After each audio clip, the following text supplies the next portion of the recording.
Welcome to the new podcast series, King of the Middle, with Michael Joel Green and Chris Moore. Here's Michael Green. Hello, everybody. Welcome back to King of the Middle podcast. I'm Michael. This is Chris. And we are two artists who are trying to glorify God through making really good art and trying to balance the two of those ideals. So thanks for joining in. We hope you've enjoyed the podcast, the episodes we've had so far. We've enjoyed doing them. And let's jump right in. Absolutely. So before we start, I do want to mention anytime anybody wants to find out more about what we're doing, they can look down below on any version of the podcast or YouTube or GodTube or wherever the heck you're seeing this thing.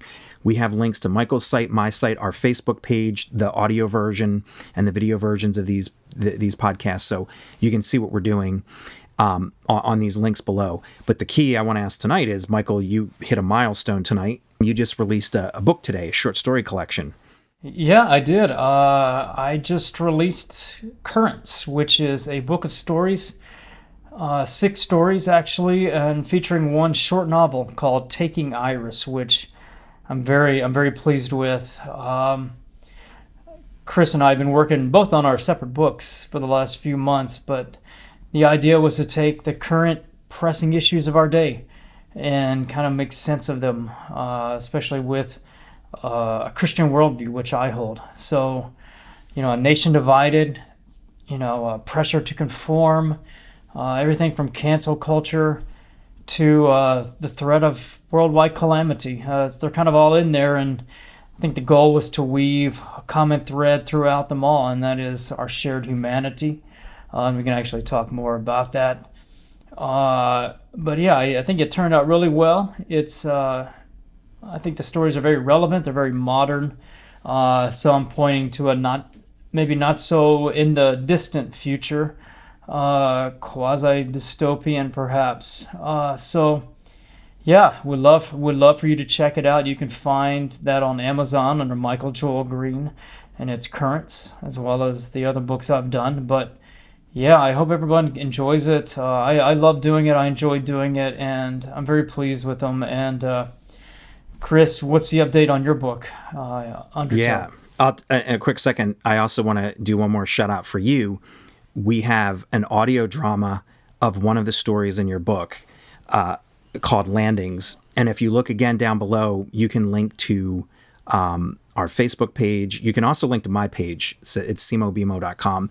And on there, there's an audio drama tab if you go to that link, and it will get you to a couple that we did, including Michael's, and I highly recommend it. We did that a while back, but we just released it recently, and it's great. It's a great adaptation of your story. So I want to make sure, please, and you directed that episode. We love doing it. Yeah, I think that's kind of actually how this whole thing started. We were going to do a 10-part audio drama series, and that was the first one. I think there's another story in the book called Harbors, which was actually an audio drama as well. And so we cast the actors. I directed them. Chris did all the editing, the soundscape, and our buddy Tom did the engineering and the production and the music. And they turned out really well. I don't think we kind of I don't know if we ever finished Harbors as far as the audio drama, but that was sort of the inspiration. So then we started turning them into short stories and thought, well, let's do a book of shorter stories. Even though I will say that Taking Iris is sort of the jewel of this book. It's a short novel with a lot of what I consider heavy issues under a lighter-hearted story. But freedom versus security, all that. Anyway, I'm so sorry for hijacking your conversation. Please tell me more. No, I want to hear about this, and what I want to say too is have faith. The audio drama version of Harbors, which is in your book, it will be coming out, because since we started working on this, we've had some technical issues, because quite frankly, we'll get into this in we'll cover this later on.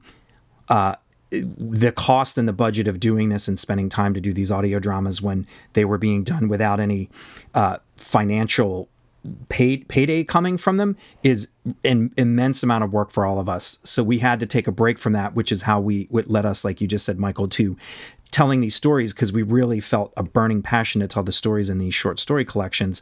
My book's called Undertow. It'll be out in early January, but since we did the 3 of them, I've learned more about engineering and mastering. So we're getting these episodes out. The 2 of them are out, and the 3rd one will be coming sometime in the near future. So the world will get to see it, but we'll get to hear the story harbors, but you'll get to read it first. And we hope to do more. The fact is, these books are tied into audio drama productions that are just astronomical amounts of work for us to do with no payoff. And we realized writing these books to get our stories out would also help us to have an avenue for an audience to be able to get these stories out and do more. So we're hoping that you guys out there listening, if you check out the 2 that have been done, My Ice Ridge, Michael's Landings, you can hear them both on simobimo.com. You can get the links to both of them. We're hoping that if you guys like our stories and these audio dramas, we're going to do a lot more. We're going to get to this, but for the time being, we're doing the authored versions, the written versions. So. I want a really quick story about that. We love doing these audio dramas. Like, I love directing the actors. We cast. I mean, it's a huge kick. And when we were doing casting for Landings, the story is there's the end of the world is coming, and this is the last night on Earth, and it's kind of a young woman at a party, and then she meets someone that she didn't expect to run into. There's a lot of heavy conversations there, and when we were casting it, man, I got to tell you, several of the people that came in to read, especially for the lead, the young woman, were just breaking down. And one woman in particular was just sobbing and kind of mentioning how just resonated so much. And you could tell it was tapping into, I don't know what it was, bittersweetness, but fear, longing, whatever. But it was pretty powerful to see. And I think as writers or creative folk, you don't see that too often. I mean, you try to kind of hit people with an emotional kind of gut punch, but it's very rare, I think. And man, when we did that and to see that, it was pretty awesome, man. And even recording it, the lead actor, the young woman, was crying, and I was like directing it, but I was just, man, that is so awesome. And so yeah, check it out. Story in the book and also the audio drama. They're really cool, man. Yeah, it's awesome. So what's interesting, this subject of releasing these books and these stories and the beginnings, the genesis of this podcast, we're talking from a place of faith here in our work. And tonight's episode we're calling the J word, because we're coming into Christmas. Jesus.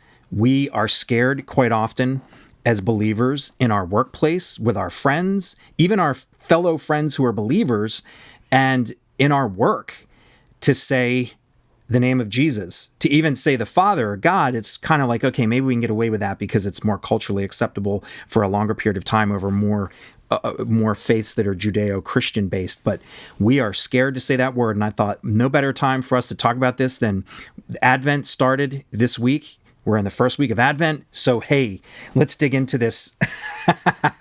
So the question, since I'm asking the question, I'm going to throw it back to you, Michael. The first thing is, why are we afraid in the workplace to say the J word or the C word? What holds us back? What are some of the things that hold you back from saying it, from saying Jesus' name? Not in vain. Well, you just assumed I was, by the way. How do you know? I'm kidding. I guess I know you a little bit better. Hey, man. I got to tell you, I came to faith, I think, when I was about 23, 24. I'd grown up in the church, but it really didn't mean anything to me. And right when I came to faith, I moved to Seattle. And, man, back then, that's all I would talk about. And I worked in a coffee shop. It was sort of a coffee shop deli.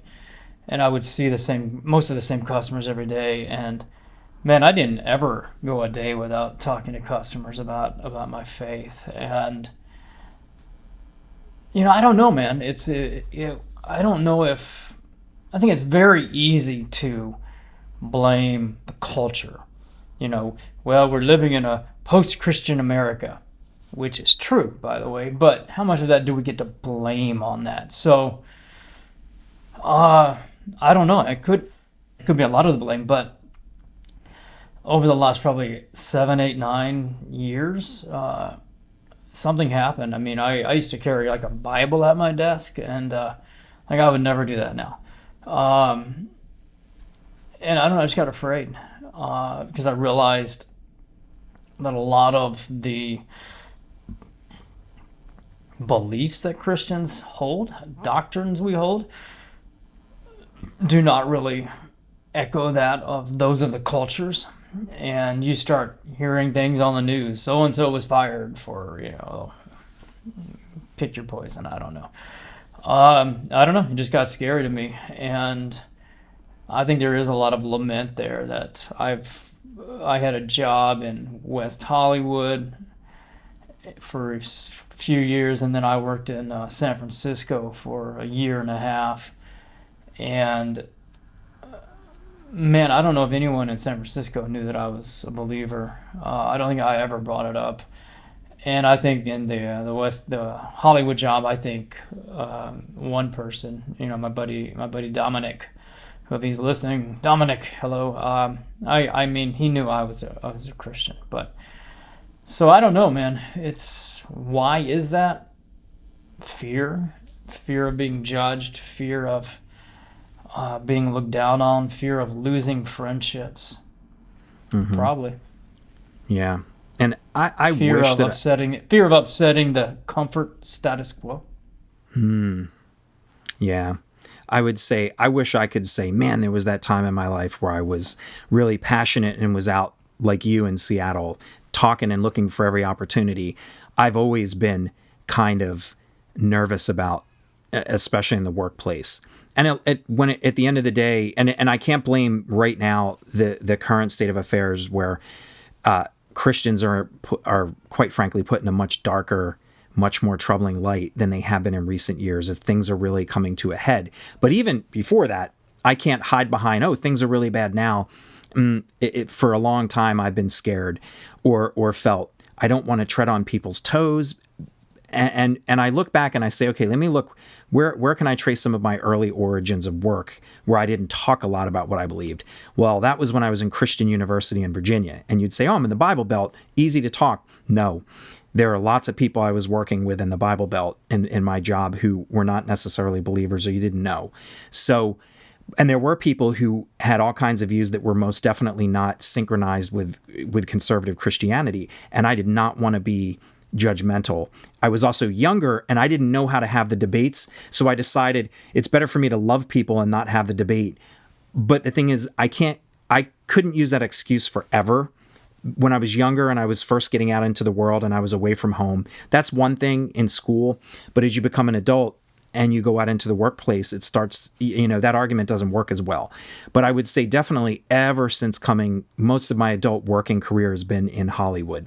Whether it was independent stuff, whether it was, here, whether it was working with other believers, but a lot of my work was in the secular industry. And knowing that a lot of people came here with lots of baggage from being raised, told what not to do, being condemned. At one point the last job I worked for Ryan Murphy's company, and a story came out in the Hollywood Reporter about how terrible his upbringing was. And I'm trusting that telling, which is his story, not his parents telling the story, I'm trusting that he's telling the truth. And he had a terrible upbringing. And his parents were conservative Christians and they cast him out. And my heart just breaks over those stories. So in this industry, I've been really careful over the years to talk about what I believe because I don't want to suddenly be labeled as one of those people, judgmental. Now, I've used opportunities, and usually it's when heavier things came up in the workplace, I could share some about what I believed. I talked in a prior episode about somebody had multiple family members passing away when I was working on a show some years ago. And I just shared, I'm going to be praying for you and your family because this is a lot for anybody to go through. And it was a gateway to talk. It didn't lead to anything more, but it did lead to a conversation that was ongoing for a while. And I've opened up other times and talked, and sometimes people are like just very clear, that's good for you, but it doesn't work for me. And other times they just didn't say anything. And other times I just said, I go to church and I do this and that. And I'm kind of casting out that fly fish rod. And I'm like, let's see if anything comes of me talking about going to a study or this or that, and keeping it low key. And if somebody asks questions and I'm like, I'll reel you in and I'll tell you more about it. But quite often, people that you're working with don't take that. They don't bite. So, but I'm not necessarily going to say, good job, Chris. You've been doing a good job. You've been trying in a place that people have been hurt and people are just opposed and their hearts are hardened in some cases. I still feel like I'm not and haven't done enough. So it's, I struggle with this, but at least I feel sure, I've tried to do some talking, but I've really been silent when I shouldn't have quite often. So I don't think I'm going to have a resolution to this, I hope in my lifetime, if I'm back working in a secular environment rather than at home like I am now, I hope that I feel better about talking about stuff. But I hope that I just become more emboldened with compassion and love as I'm getting older and wiser. But I don't know. The struggle right now, I can't say because I'm working at home and I'm not in that. So, yeah. But the question this leads to, I'm going to throw back to you now, Michael, is, so why are we afraid to talk to our friends? Part A of the question, those who don't believe, and part B, those that do. A lot of times we may be working with people who are believers, or we may be around friends and we don't necessarily talk a lot in our struggles at times about, well, what's Jesus doing? What does Christ mean in this struggle? I found myself a lot not talking with friends. So what's your take on that? Pass. You get one pass tonight. I'll give you one pass. I'll go for it. I think I want to go to why we're hesitant to talk to our friends that actually share our faith. I remember one time I was back in visiting my family in Tennessee for a holiday one year, and my brother-in-law who's a pastor, and we were all sitting around the eating table, and we were like talking about sin, and like not pleasant to talk about. It's like the idea of sin that we are sinful is not pleasant at times. I think you get to a point where it is pleasant because you know how bad you are and how good God is. But my aunt came over, and I'm not bagging on family here, but it just always stuck out to me because, she came over and we're sitting around the table talking about these heavy issues, and the dog was underneath the table, and it was visible that she could not be part of the conversation. Just it was striking her as too. So she would just kind of interrupt and go, "Well, isn't that dog funny?" or something like that, And I was just kind of going, "You can't." So I think a lot of that is that you haven't developed that muscle yet of actually being raw and transparent, and so you get so many times these church Bible studies or whatever, you do the prayer time, and it's, the most raw somebody's going to say is like, I need prayer for my job, or, something like that. And when you've lived this life and you know just how hard it is, because you have, for those, speaking, we believe as believers with our worldview that we have a sin nature. We're created in the image of God, but we have a sinful nature, and we are prone to disobey God. And we also believe that Satan controls this world, and that there are spiritual forces that are against us, waging war against us every day. So That's a double whammy right there. You've got your own nature, broken, flawed, and then you get spiritual forces wanting to attack you. There's a verse where Jesus tells the apostle, Peter, the disciple, like, Satan has asked to sift you as wheat. So when you hear somebody that is not able to go deeper than, oh yeah, I just want prayer for, my workout routine or whatever, you just know that that's bullshit. No, I need prayer for, the real stuff, whatever it may be. Yeah. Alcohol, drugs, anger, porn, this is real life. So I think it's hard. And then I think that I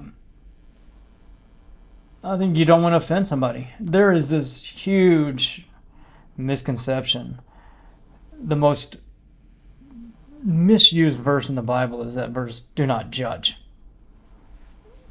That is complete garbage, the way the culture uses this to right. Out of context. The context is everyone judges. I'm not going to let my dog take a crap on the carpet. I'm judging that behavior. Mm-hmm. Yeah. You're not going to watch me drink 30 beers in one night. You're going to judge that and tell me to knock it off. The Bible means, no, you don't judge hypocritically. You repent of your own sin, and then you can come alongside your brother or sister and say, hey, what you're doing is wrong. So I think that we don't want to go that deep where we're having to call each other on our stuff. Chris and I do a weekly Bible study with 4 other buds of ours, and it really is one of the most, it's a blessing like I can't describe, because it's just 6 guys older in life going through their different stuff, struggles, but just being there, telling each other we love each other, being there as we confide in each other and struggle with it. And I really believe that that's the picture of what the church should look like in this current culture. As far as friends that do not know the Lord, do not share our faith, that's easy, man. There are doctrines of our faith that are exclusive and are not pleasant. A lot of thou shalt nots were given for a reason. There's this old quote by, I think, G.K. Chesterton: before you go tearing down fences, you better understand why the fences were put up in the first place. And yeah, a lot of it's not fun. And I think we fear losing that friendship. We fear being seen as the weirdo. So yeah, it is a fear. I have friends that are not believers, and I do. I feel that anxiety at times. Yeah. There's this holiday film that just came out on Netflix. It's a new film called Jingle Jangle. Jingle Jangle, yep. So I'm a Christmas dork, man. My wife Grace and I have been listening to Christmas music for 3 weeks straight. Every night we've been watching Christmas movies for 3 weeks straight. I was so geeked up for this movie. Mm-hmm. Yep. For many reasons. Yeah. I loved a diverse cast, a black cast. I loved that. I was so looking forward to this. Yep. Forrest Whitaker, dude. I was so looking forward to this movie. And we watched it, and every song was like this self-consumed, me, I am the impossible chosen one, me. And it was so self-centered.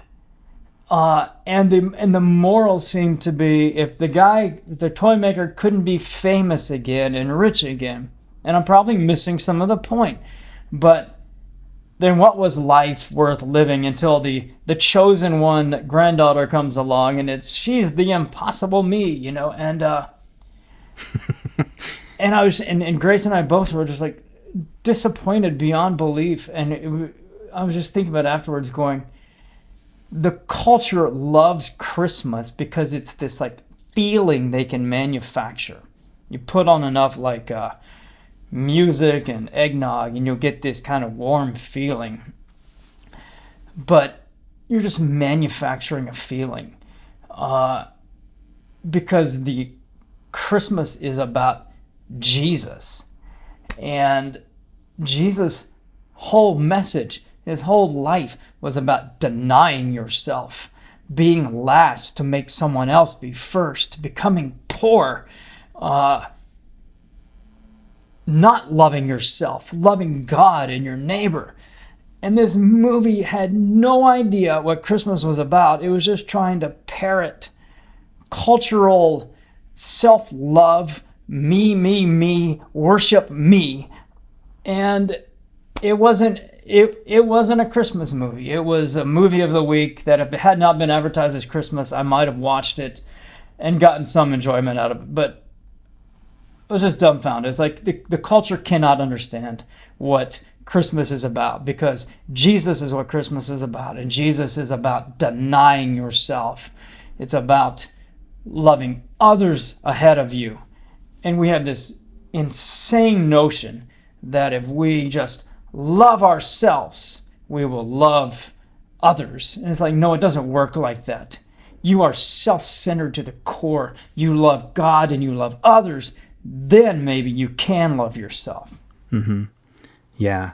And you know what? This is the whole point of doing the J word, is the world does not want to even hear the J word, and we're in Christmas, and this is the time we should be saying it constantly. Christ, it's Christmas. And we're not. And that's what leads to this is just flushed out exactly why we feel that it's hard to talk with our friends, in particular, friends who don't believe. That you said before, weirdo. And that's exactly it. I find myself more feeling that I am concerned how I appear in the eyes of my friends. This is a recurring theme for me, and it's going to be coming up as we continue talking tonight, that there's this ego sense of, I don't want to be seen as a dope. I know that I'm not because of what I believe, but the world says that, and it feeds people these messages and has completely usurped the meaning of Christmas and made it into myth and feel good.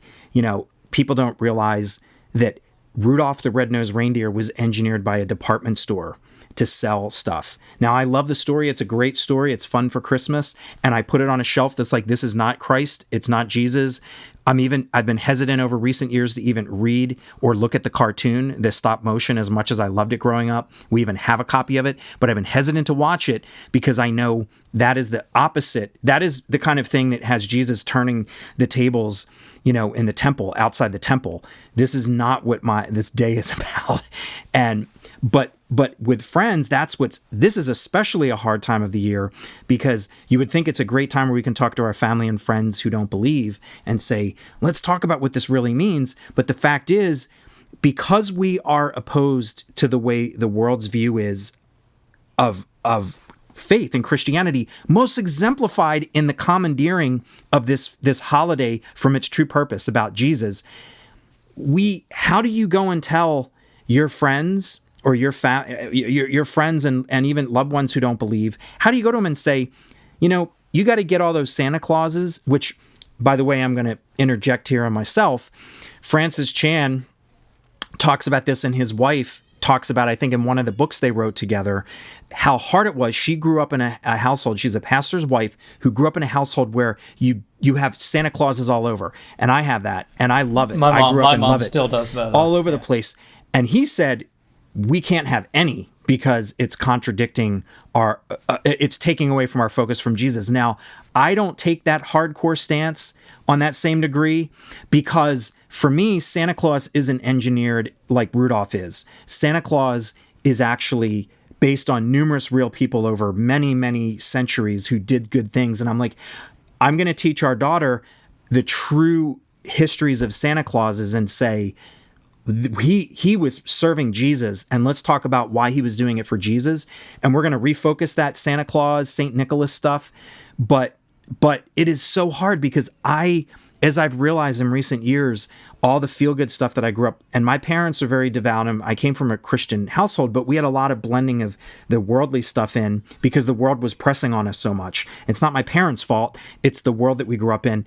And even in school and in church, we saw stuff, and I love the holidays, but as I've gotten older in recent years and realized I'm taking more of a stance, Francis Chan stance, that, I don't know about how much I'm focusing on the feel-good holiday stuff rather than Jesus.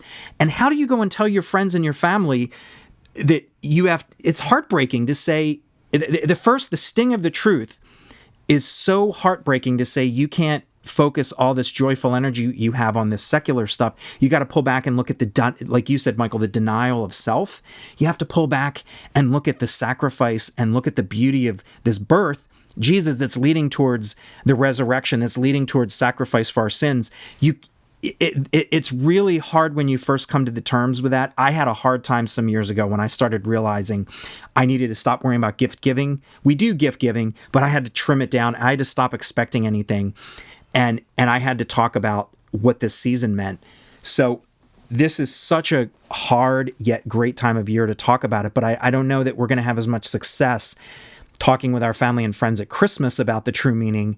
Maybe we need to, I think maybe some of the wisdom coming this is you wait to have that conversation when you're not at Christmas, because you're not going to win anybody over. Because I know how hard it was for me to start accepting the true meaning of Christmas. But as far as me talking, say, 4 months from now with friends who don't believe, I'm still in that place where my ego does not want to be seen as being dumb, foolish, naive, and that's sin nature on me. That's kept me from a lot of talking, a lot of sharing, because I'm concerned with the images of me, by my friends and family who don't believe. So, yeah, that's what it boils down to for me. I think a lot of that goes down to, again, I'm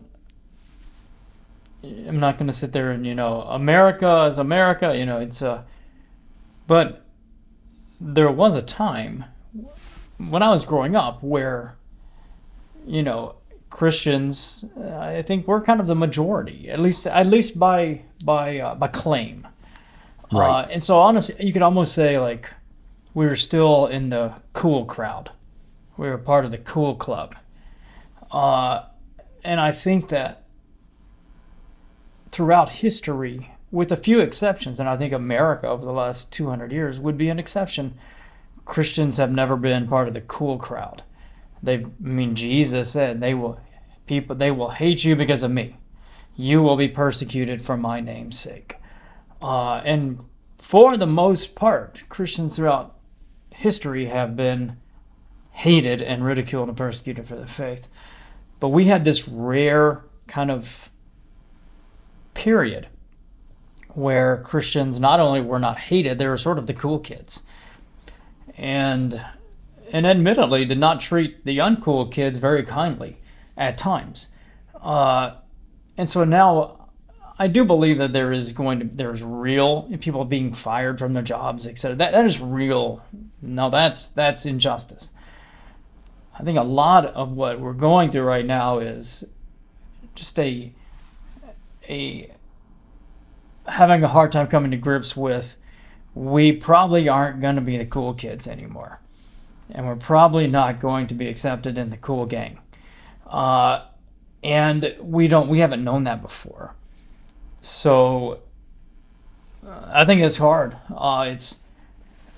You had this time when, there was no danger of telling people, I'm a Christian, because most people would have identified with that.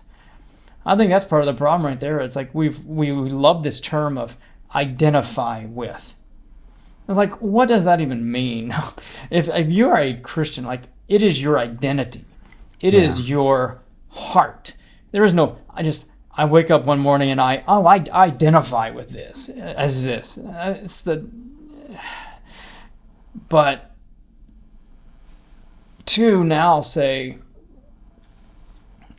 I'm a Christian there's a threat there, because now you are seeing, or it's like, well, you're a bigot, oh, you're a whatever fun phobe you can find, well, you're going to be it. From what you were saying, I realized too, with our age, you and I grew up for a lot of our life where being considered a Christian in this country, in the U.S., was the standard. Even if people really, their faith was rooted in rocky soil or whatever, it was not rich and solid, but you didn't have to worry. And if you talked about Jesus, it's like, yeah, the culturally it's accepted. And we didn't realize, like you said, it's about a muscle. We didn't realize our muscles for sharing and being prepared for this were paltry. They were flaccid. They were weak. They were almost virtually non-existent. That muscle mass didn't exist. And now we're coming into time in the last 4 to 5 years, maybe even a little longer, maybe a little less. And especially now this year, it's really exploded, that we are in a time where we've got to build up these muscles, and we are in a battle of fisticuffs against forces that do want to erase us. I really do believe they want to say, and here's something. I've been talking with some people, we're in the midst of this COVID pandemic right now where it's upticking. We're in December 2020. And I hope they're not coming for you, Michael. I hear major fire engines out there. But they're coming to take you away, put you in a padded cell.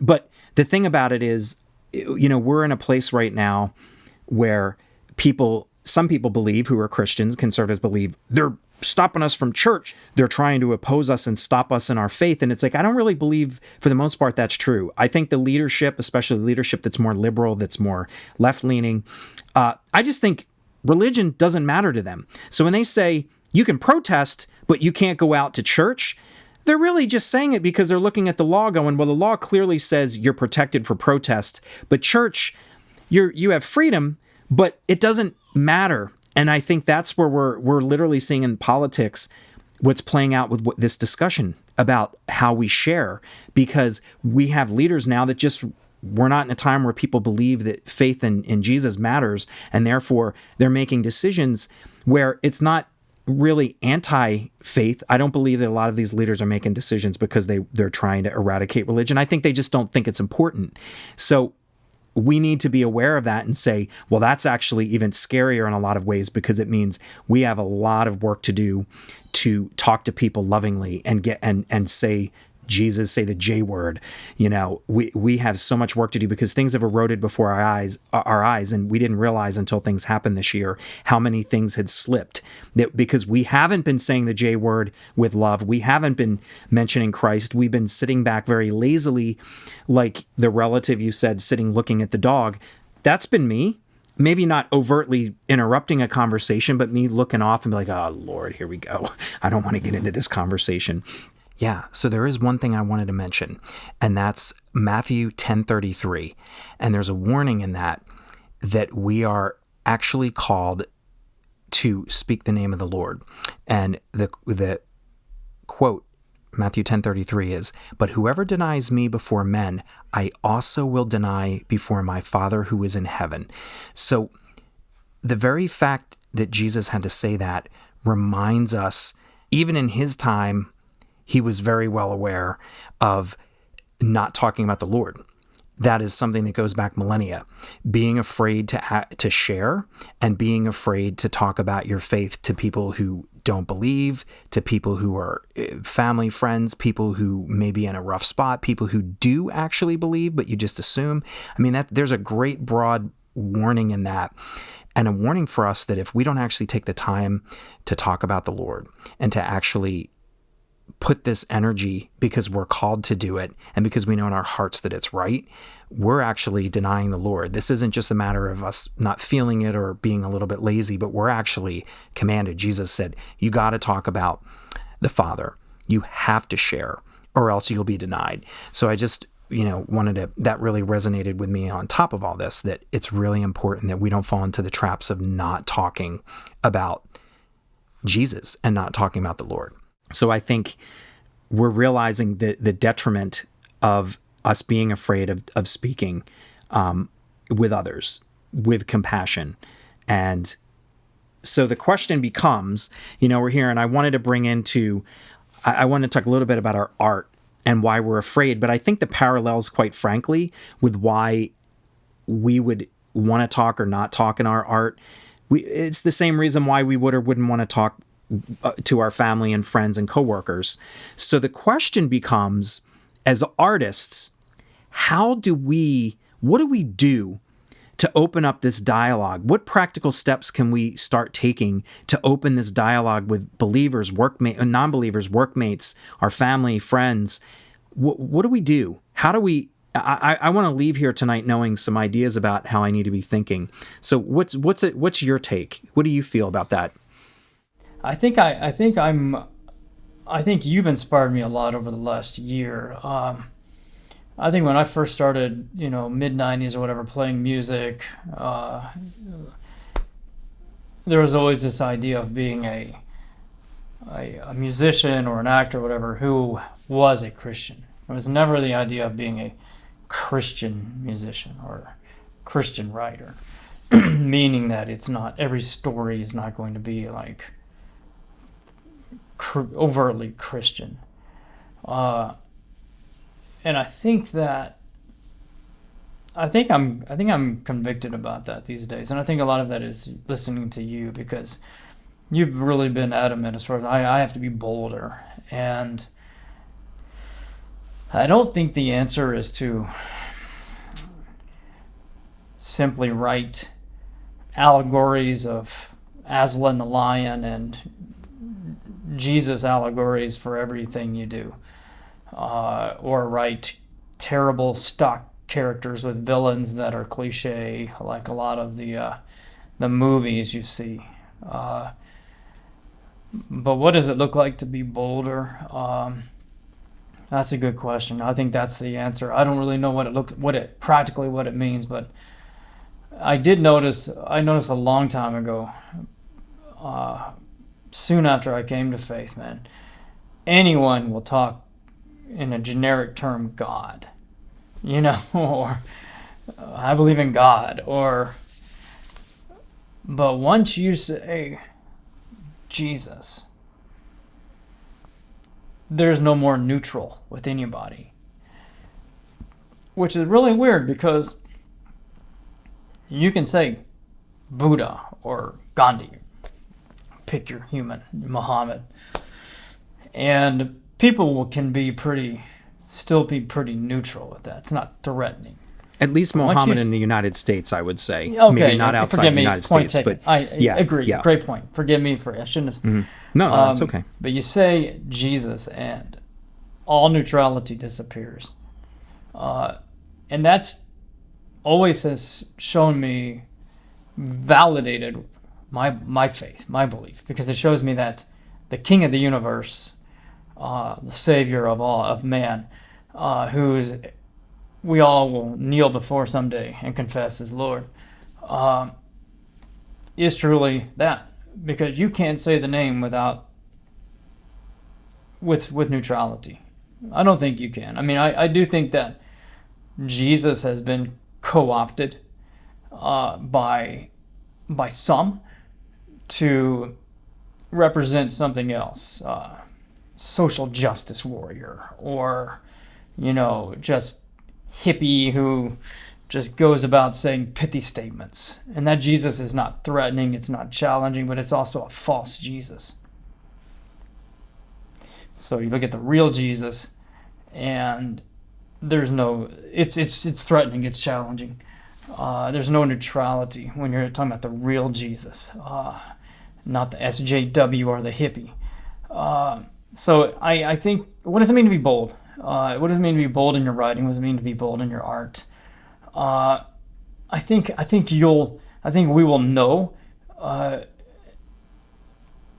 it may not be, I'm writing the next Chronicles of Narnia, but it may be just the distinguishing between generic term God and Jesus. And we know Jesus, I mean, we've got it right in the New Testament. Everybody came against him when he spoke because of the exclusivity that you've been talking about. So we should be prepared for that. And because that name evokes that and always has evoked direct opposition, which is a good sign that you are on the right path, because the enemy doesn't go after the wrong path so aggressively. He goes after the right path, the most aggressively. And if anything, for me, that I've taken as proof that Christianity is legit, the doctrine is so rock solid and tells us everything we need to know about how to live our lives properly, but also the attack from every direction for so long should be pretty good evidence for anybody who's a non-believer or disbeliever, agnostic. You should really investigate, because the things that are the most attacked are generally the things that hurt the most. Because, like the relative you said who's looking away at the dog and going, oh, well, guess what? That's your natural inclination, is to fight against something that hurts the truth and because it's such, like I said, at Christmas time, for us to tell people the truth and to say, you got to watch out of all this Santa Claus reindeer stuff. It's painful. That's some of my evidence, psychological, spiritual evidence, I would argue, that proves why it's right. But that's a little off topic. What I would say, coming back to how are we engaging, I wrote a couple notes while you were talking. You had said earlier about shared humanity. And I think that's the key for us, whether we decide to tell a story that is, if I'm on a path between the left is secular and the right is hard Christian, and I'm on this scale of telling stories, I can do the Christian artist who's telling worldly secular stories, but it can't help but come out. And I agree with that. But I've been moving towards the center as of late, where I don't want to be preachy and have all these religious characters, but I want to actually put God in the story and make it overt in some. Now, the short story collections that we've both done, I think for both of us, there may not be any overt religious stories. I would say I'm over the line, closer to secular as a Christian, rather than even hitting center. But there's one story in there, I'm not going to say which one, in my collection coming out, that's the beginning of an actual story that's going to talk about God. But I have not been telling stories like that. And it's this frightening thing of how we're sharing with people, both friends or people that we don't know, through our art. Once you start moving towards that right to reveal more and be more stories that are more direct, not corny and cheesy, they can be deep and profound, incredibly well done stories, is what we hope that we're doing, you and I. And we hope to encourage all artists to do it, be profoundly sharing the humanity in your stories, even if you're moving to the right where you're telling stories overtly. I think that's a valuable part of it. We have to earn credibility with our honesty, including our own brokenness. And we have to get that in our walk, in our talk. It's what we're doing with this podcast and in the characters and the things that we write. I think that's a way that we're trying to bridge the gap and to create credibility, so we can share, so we can actually talk. And I would argue that the other thing is we're trying to engage with an audience. Some of, again, what we're doing with this podcast in our walk, we're trying to create art and work with other artists, but really we're trying to create art and then engage with people who are struggling, aren't sure. And some wild man posted a Facebook post when the first week we put this podcast up, and he's like a snake herder guy, and he sells dwarf rabbits. And I haven't had a chance to do it yet, but he said Christians are crazy psychos, end of story. And I'm like, well, I'm going to track you down and ask, what is your pain? Like, my brother, where is this pain? Because I have a sense you're so angry that somebody has hurt you and in the name of religion, and I want to hear about it. So I'm going to make myself accountable in 2021 to report back on this podcast what I've done and whether anything happened, because I'm going to reach out to that guy. I haven't had time yet, but I'm going to, because that's part of what we're doing, is how can we be authentic? So we'll see. I think that's beautiful, man. That's a great close. I mean, what is our calling? Our calling is to be light into a darkness. It's to be love in a culture of hate. It's love God, love others, and love our neighbor as ourselves. So we are to love, man, but our definition of love is taken from how God defines love.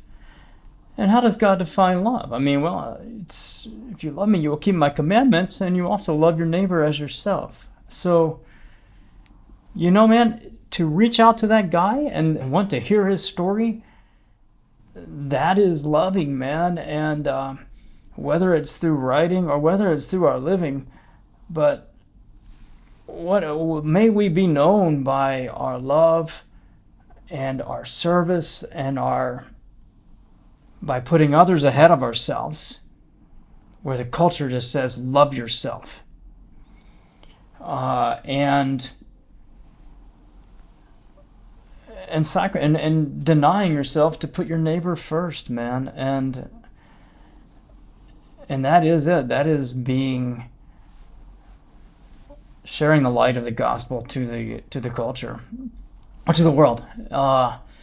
So may we be known for that. And if someone hates us, may we love them as Jesus did. Amen, brother. That's a great way to go out. I think we're done for now, and we want to wish everybody who sees this before Christmas, Merry Christmas and happy. We hope you're having a great Advent into the new year. We'll see you in 2021. You got it. So have a wonderful, wonderful Christmas, wonderful New Year. Thanks again for listening. We appreciate you all so much, and we will talk to you soon. All right. Good night. Bye.